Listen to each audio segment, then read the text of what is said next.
ন মন্ত্ৰী ৰামেশ্বৰ তেলীৰ পুৰণি প্ৰত্যাহ্বান নামৰূপ সাৰ কাৰখানাক পুনৰ জীৱিত কৰিব পাৰিবনে তেলীয়ে কেন্দ্ৰীয় মন্ত্ৰীৰূপে কাৰ্যভাৰ লৈয়ে ডিব্ৰুগড়ৰ সাংসদ ৰামেশ্বৰ তেলীয়ে উল্লেখ কৰিলে সাৰ কাৰখানাৰ প্ৰসংগ যেটো 100 ডেজৰ যেটো এখন কৰ্মসূচী প্ৰস্তুত কৰা হৈছিল তাতো এই বিষয়টো আছিল নামৰূপ সাৰ কাৰখানা আৰু মই ভাবিছো এইবাৰ মই যেতিয়া সাংসদ হৈছো আৰু চেন্ট্ৰেল মিনিষ্টাৰ হৈছো নিশ্চয়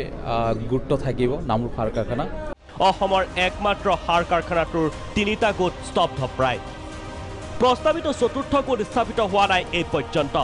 এনে সময়তে নিজ সমষ্টিৰ এই বৃহৎ উদ্যোগটোক কাৰ্যক্ষম কৰাৰ প্ৰসংগত ৰামেশ্বৰ তেলীৰ সদিচ্ছাক আদৰণি কাৰখানাটোৰ কৰ্মচাৰীৰ 2006 চনত ৰামবিলাস পাছৱানে ঘোষণা কৰিছিল চতুৰ্থ গোট স্থাপনৰ লক্ষণীয়ভাৱে এইজন পাছৱানে এইবাৰো লাভ কৰিছে মন্ত্ৰিত্ব কেন্দ্ৰীয় মন্ত্ৰীসভাৰ স্থান পাইছে তেখেতক বিশেষকৈ শ্ৰদ্ধা আৰু আন্তৰিক গোলক জনাইছোঁ আৰু তেখেতে যিখিনি কথা কালি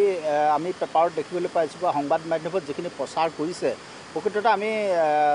বিষয়বস্তুটো দেখি অতি সন্তুষ্ট হৈছোঁ ভাল লাগিছে আনন্দিত হৈছোঁ যে ডিব্ৰুগড় লোকসভা সমষ্টিৰ সাংসদজনে মন্ত্ৰীসভাতো স্থান পাইছে সকলক দেখিছোঁ যেনে ধৰণেৰে নিজৰ সংগ্ৰাস কৰি হ'লেও যেনেকৈ হ'লেও ৰাজ্যখনলৈ বিনিয়োগ আনিবলৈ চেষ্টা কৰি আছে গতিকে আমি ইউনিয়নৰ তৰফৰ পৰা মাননীয় সাংসদগৰাকীলৈ অনুৰোধ জনাইছোঁ যাতে এইবাৰ এই কাৰ্যকালত যাতে নামৰূপ সাৰ কাৰখানা আমি পুনৰুজ্জীৱিত কৰিব পাৰোঁ মৃত পাই নগাঁও আৰু 5 গ্ৰাম কাগজ কল জাগিৰোড আৰু কাছাৰত থকা উদ্যোগ দুটা কাৰ্যক্ষম কৰাৰ বাবেও চেষ্টা চলোৱাৰ প্ৰতিশ্ৰুতি ৰামেশ্বৰ